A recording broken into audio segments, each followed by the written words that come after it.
Hello everyone, I am Jonathan, also known as the Medieval Genie, and today I've been asked to talk about crossbows. So here is a good example of one, a sort of a medieval crossbow. This one is from Todd's Stuff, and it has a 350-pound draw weight, and it will have, I've got armour piercing bolts which have wooden fletchings and bodkin bolts, bodkin tips.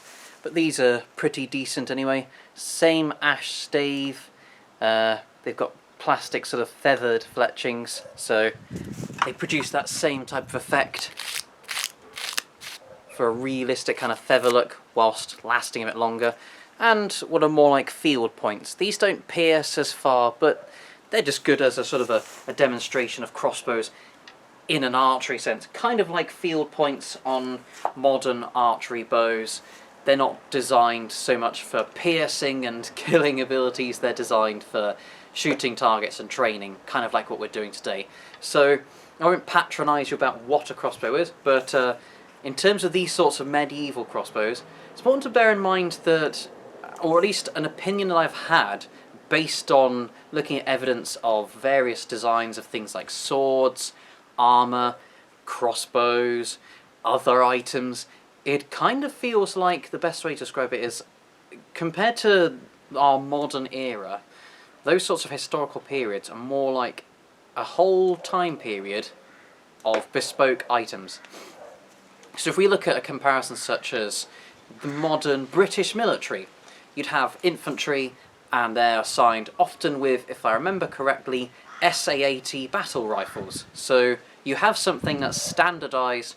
The ammunition is standardised, firearms are standardised, and therefore you could train them, and it's a fairly sort of consistent approach in terms of equipment. Clearly you're going to have a lot of difference in the outcome of battles because humans will always be bespoke. There are never two men and women and whatever apart, but in terms of the physical objects they're using, one, you could have maybe a battle rifle that's in a more worn condition, better maintenance, worse maintenance, older, newer. Maybe someone might have sort of custom attachments and things like that.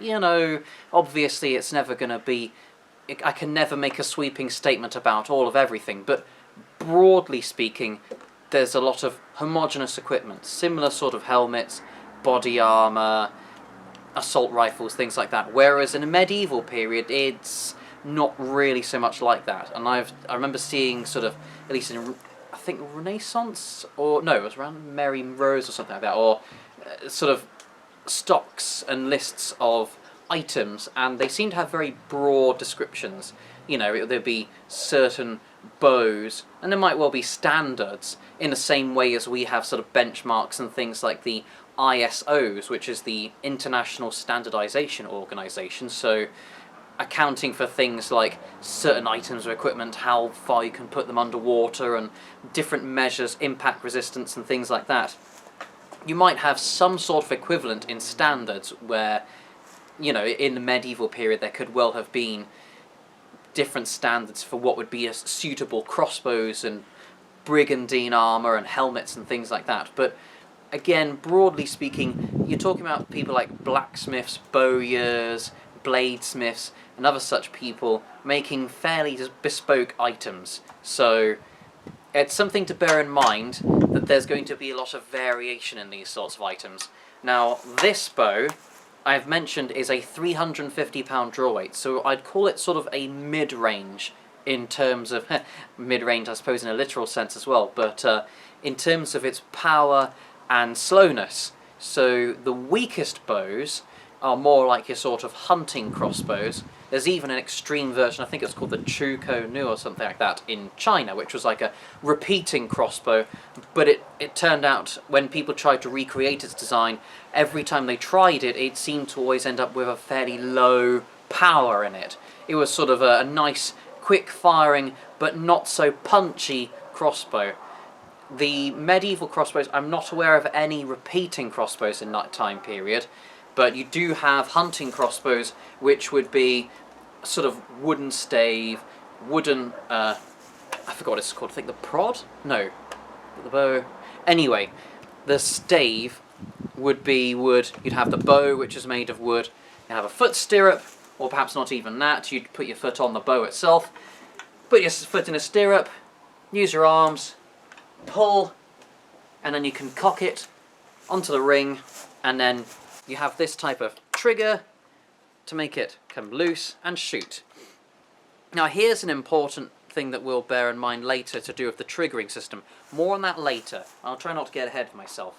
So those are the sort of weaker drawweight bows, but still potentially quite lethal, depending on, you know, levels of armour and range, things like that. And of course, what target you've successfully shot. But you could still potentially get quite deadly results.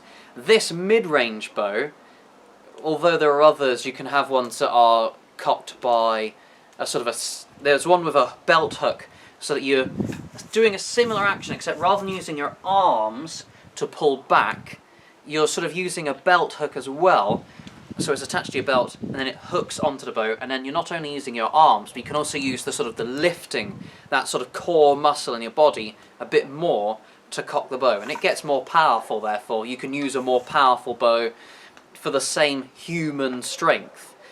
This mid-range bow uses what's called a goat's foot lever, so I'll give you a sort of demonstration. I'll actually do a full demonstration later when we're actually shooting, but you've got this mechanical object which, as you can see, it's got that sort of foot look. So what I do is you've got this little hook part on the front, that goes on the string, then you have the stirrup part at the back.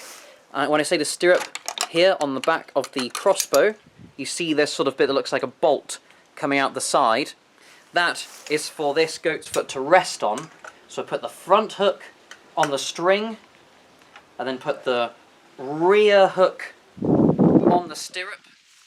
And then you can see here, it's then primed with the lever. I can then pull it back, and then start to cock it. Now, I'm not a particularly strong man, so I actually use the foot stirrup and the goat's foot lever for that whole 350 pounds of power on a steel bow, so I can cock it fully without having to be too powerful, because despite my large forearms, I'm not so great in the biceps.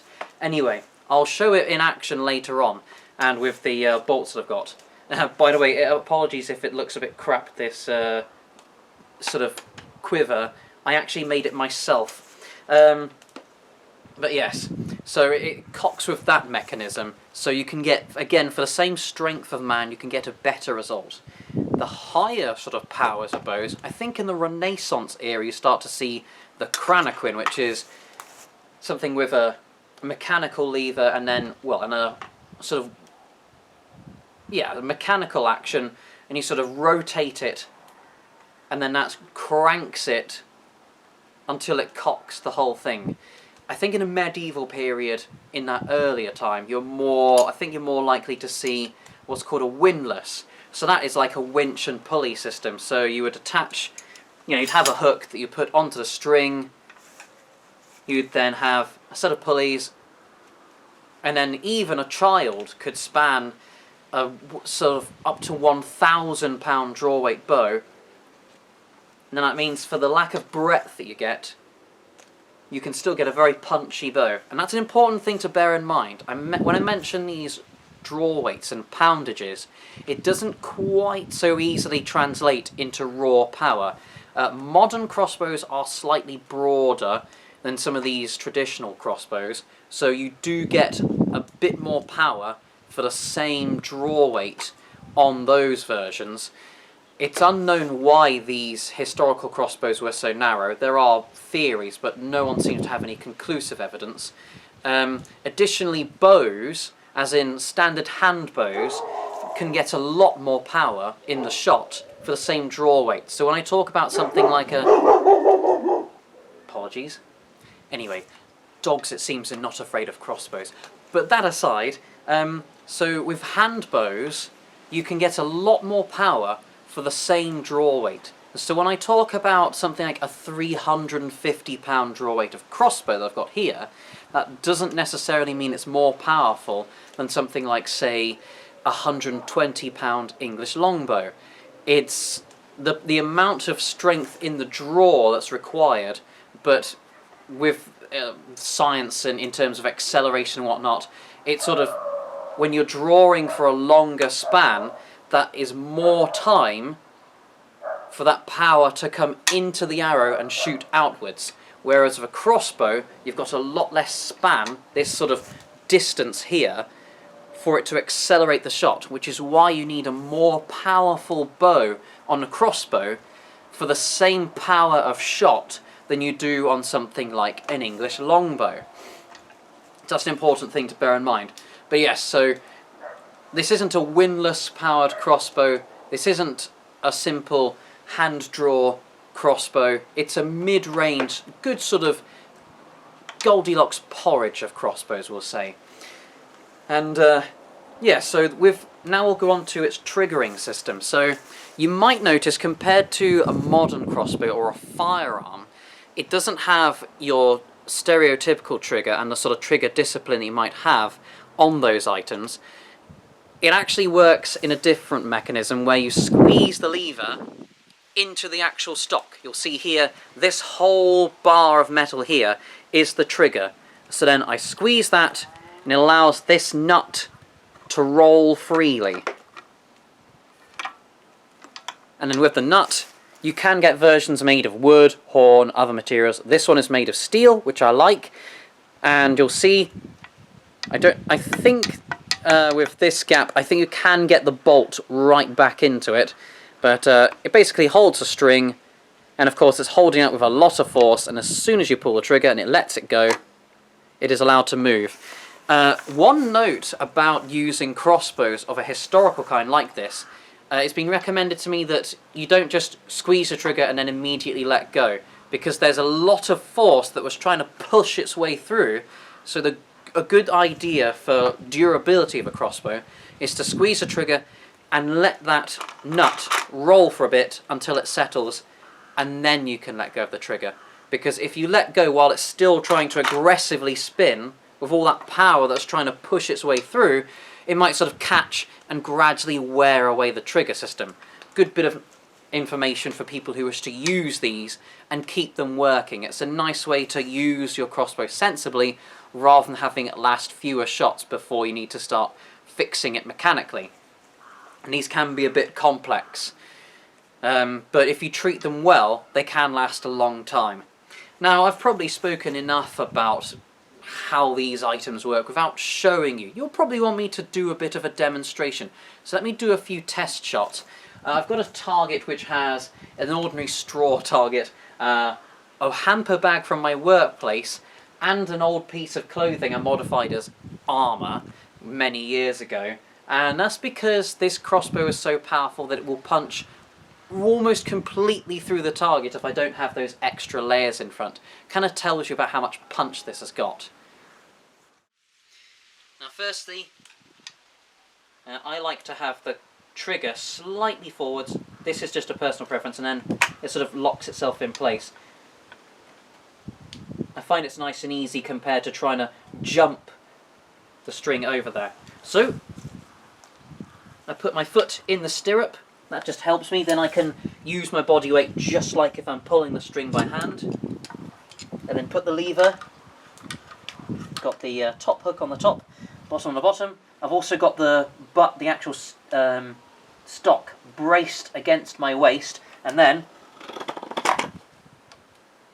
I just ease it slightly, just to make sure it's not going to suddenly trigger, in case I accidentally put a bit of pressure on the trigger. And then you'll notice that I'm not doing this with the bolt inside, because if I had a bolt in there, you've heard the phrase shoot yourself in a foot. I could, if it went loose, literally shoot myself in a foot. So we keep it open and unloaded once it's cocked and put the bolt on there. Now that my crossbow is spanned, I'll mention for a minute, in terms of trigger discipline, since you don't have that same sort of trigger mechanism that you have on a modern bow, my version of trigger safety is that I actually slide my hand underneath the trigger. Then, even if something were trying to squeeze it, it might still trigger loose, but it's a lot safer this way. So I can slide my hand underneath or thread it through, and then I'm fairly confident that I'm not going to accidentally dry shoot or even properly shoot something with my crossbow when I don't intend it to. But I still treat it like a firearm, never pointed at anything I don't intend to destroy. In this current area, the most I've got is maybe a bit of wall, or of course this target that I actually want to shoot. So with that trigger discipline in place, I get my bolt, slide it on, and then, in terms of aiming, modern people will be used to putting the stock into the shoulder. You can do that. Apparently you can also have the crossbow like this, so it's tucked into the armpit, or I can have it like a bazooka, over the shoulder. I prefer to have it tucked into the shoulder, and then line up. And if you've ever done bow archery before, you might have heard of point of aim shooting, where you use the tip of the arrow, almost like sights on a gun, and then you try to line up your shot based on that. These bolts were quite well made, so I can do that fairly well. And then I'm still using that trigger discipline. I can then go away from it, have my hand on there, got my thumb over the top, fingers on the bottom, and then... Wow, that armour stuff that I improvised has worked quite well. But yes, notice I've still kept it squeezed, and then so I've allowed that nut to roll rather than catching on stuff and trying to wear away. Huh. Well, that strange foam stuff actually worked. Let's feel it. Punched through that layer. Looks like it's punched through both layers of this crap, and it's not... If this was a real person, it would not have shot into them. Well, there we are. I was doing it as an improvised material.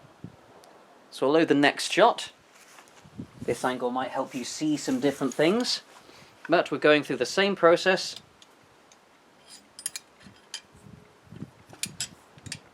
We've got this hook on the string, the back hook on the stirrup here.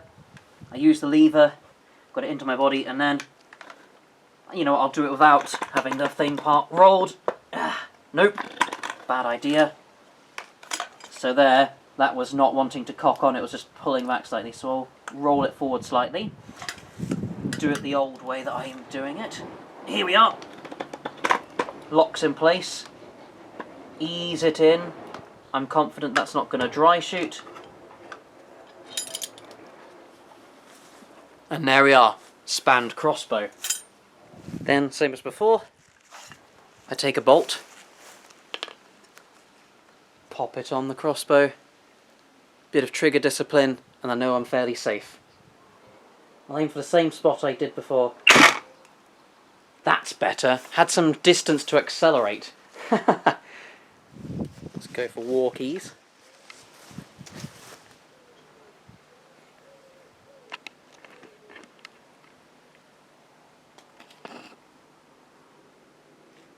Yeah, I wouldn't want to be the guy wearing that right now. So you'll see I'm slightly high. These are the two locations that I shot. Just slightly higher than the last shot. We'll see how well I can do a quick shot. So, a bit difficult, bearing in mind I'm an inexperienced crossbow user, so I will be slower. But I go here, roll slightly. Ease, I'm happy.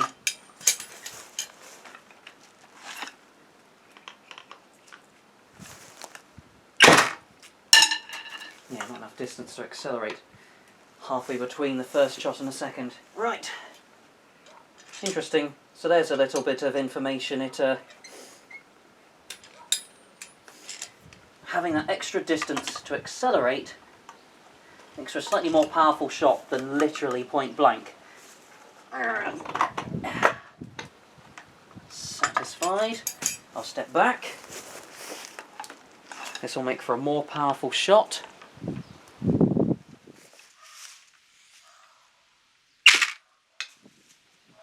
Also bearing in mind these are field points. So not the same sort of armour-piercing design. So try not to use this as a measure for how much this crossbow would do in a battle sense, because I would definitely use my proper bodkin points. I'm just doing this as a physical demonstration of using the item. Also bearing in mind, because this jacket is in that way, you've got two layers of it. You've got the front and back against what are basically just sort of little target points rather than proper war bolts. However, still a nice punchy shot each time. And this quiver that I made at home seems to be carrying the bolts well. I'm satisfied with that. And bearing in mind, unlike with a firearm, there's no recoil when I shoot this. So I load it up. If anything, it almost actually pushes slightly forwards. So it's like the opposite of gun recoil. So I remember when I was playing Medieval 2 Total War, it's like people would shoot and they'd go like whoosh! You know, like they've just fired off a shotgun. That does not happen.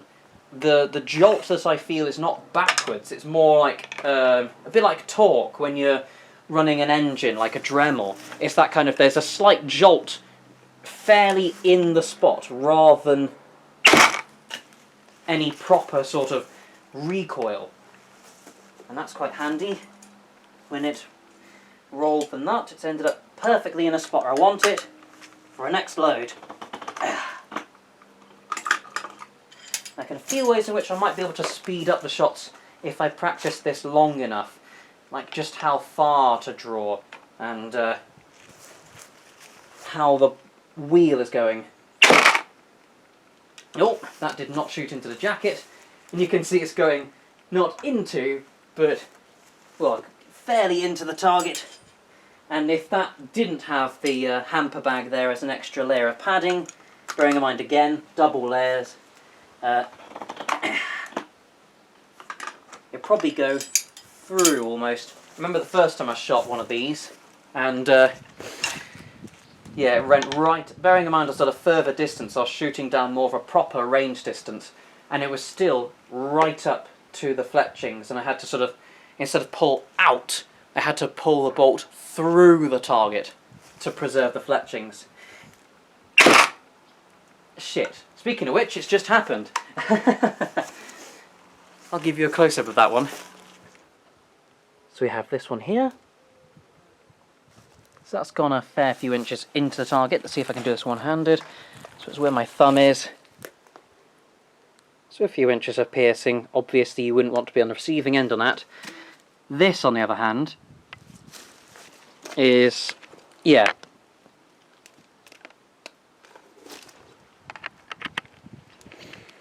Cannot take you any closer because I don't have enough room on my wire, but I'll pull this bolt through. Here we are. So that was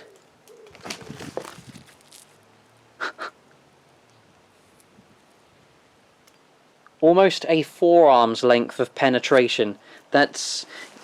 don't get shot like that.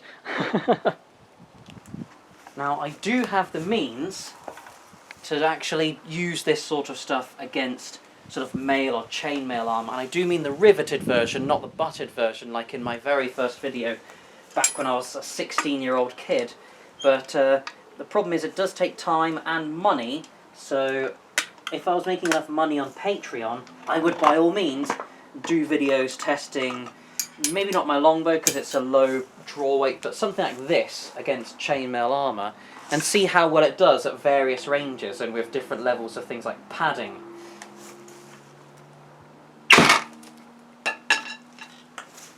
But yes, suffice it to say I would not be using these field points. They do not pierce very far, and also because of repeated usage, they have blunted slightly. So again, we're not getting an accurate idea of the piercing, but this is just to show the mechanical usage of the crossbow. So, I duck, and this again is why something like a Pavis would be useful, because I'm naturally ducked.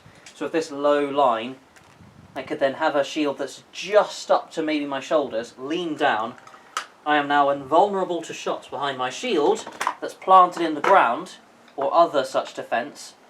Maybe some sort of temporary barricade erected in front of an enemy's walls, or even a wall itself if I'm a defender. And then I rise up, maybe I can remain crouched if I should so wish, and then, when I'm fully loaded and ready, I can poke over, line up my shot, and kill the thing in front of me, or make an attempt at it. And it's quite useful because, bearing in mind, with a bow, I would have to make sure I've got consistent draw length. So if you're not used to archery, there's something called an anchor point. So I draw, like in my own personal case, I usually draw the string when I'm going to shoot up to the corner of my lip, about here. And that means that I'm not face walking, I'm not making the shot go higher or lower, with the arrow kind of being in different directions, and I'm not drawing further and less, which makes a more or less powerful shot. It's a consistent draw length, and that's being achieved here. I can cause it to go in different directions, a bit like the face walking, where if I'm putting the stock higher or lower on my body and I'm aiming in different ways, then the shot will be different from where I'm looking. So you can still have that inconsistency, but the actual draw length and the physical power of the shot is absolutely consistent. It's machine precision. It's like the sort of thing you'd expect of modern machinery, but achieved with simple medieval technology. Not everything has to be unbelievably complicated. You've got an object, it draws to the same bolt, same nut, and that means exactly the same power of shot for if I'm using the same ammunition, same draw length, and the way it sits on the stock. If I plant the stock in the same part, again I need to make sure I'm not going like I'm using it like a gun, being a modern man. If I put it into my shoulder but I'm going slightly higher or lower around the shoulder area, that will change the shot. Look at the bow, you'll notice it's going up, down, left, right, if I change that. But if I keep this consistent, I plant it in the same spot until it hurts, I aim down, and again I don't move around with my cheeks, I sit at exactly the same spot, and then I squeeze the trigger. That is a consistent shot, and I do not need to be an expert archer to achieve that. And that's one of the advantages of the crossbow. When I talk about it's easier to use, I mean that's a very vague thing to say, but I'll be specific. That is how it becomes easier.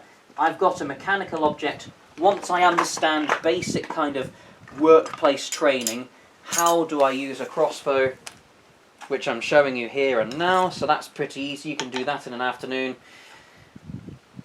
And then the rest is pretty simple. So you can see there I was able to put the stock into the same part of my shoulder, plant my cheek on there, aim down using the tip of the bolt as a point of aim, and then for that same type of design get a similar shot. Even if there was an inconsistency with the design of the bolts themselves, so then it sort of screws up my aim, there are still other parts which are perfect and consistent, which means even though I won't be able to make the same accuracy of shot because it's kind of going a bit all over the place, where do I aim, if the point is in a different part, you know, if there's slight crookedness in the bolt, stuff like that.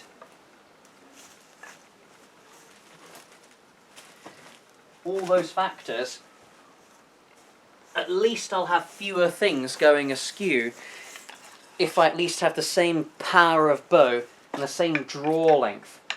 So even with a completely different bolt, if I've got the same draw length, the same structure of bow, and I put it into the same part of my shoulder and aim down, yes, there might be some difference in where I'm aiming with the tip of the bolt. I might be using somewhere further back on the actual bolt or some other point of reference like that, but I can still get a mostly consistent shot and get a feel for it. The biggest problems would probably be in things like the weight of the bolt, and also the fletchings. But that's just something you get in archery anyway. That is not going to be so different between bows and crossbows. So having fewer factors that can go wrong at the very least is much better. I'm going to have to push this out that way because it was actually dragging. This bolt has managed to thread some of the bag through, so I'll need to pull that back out. Oh, and by the way, Todd, the same guy who's making these crossbows, who does the Todd Stuff channel, he did do a test with silk, and it turns out that it's pretty crap armour. So if anybody's going to mention about the threading through, and you can pull on the silk, I've heard in history, and that will then you don't get so wounded. No, it's crap. It doesn't work. He's already tried it, and it's been proven wrong, pretty much. So yes.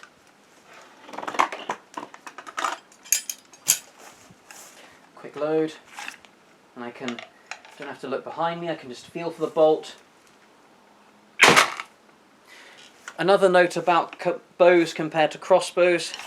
With bows you usually have 3 fletchings, and there's that whole what's called 2 hens and a cock, so you have the hen feathers facing in towards the bow, and then the cock feather, the odd one out, facing outwards. Some modern archers like myself actually have them colour coded, so you'll have 2 feathers one colour and 1 feather another colour.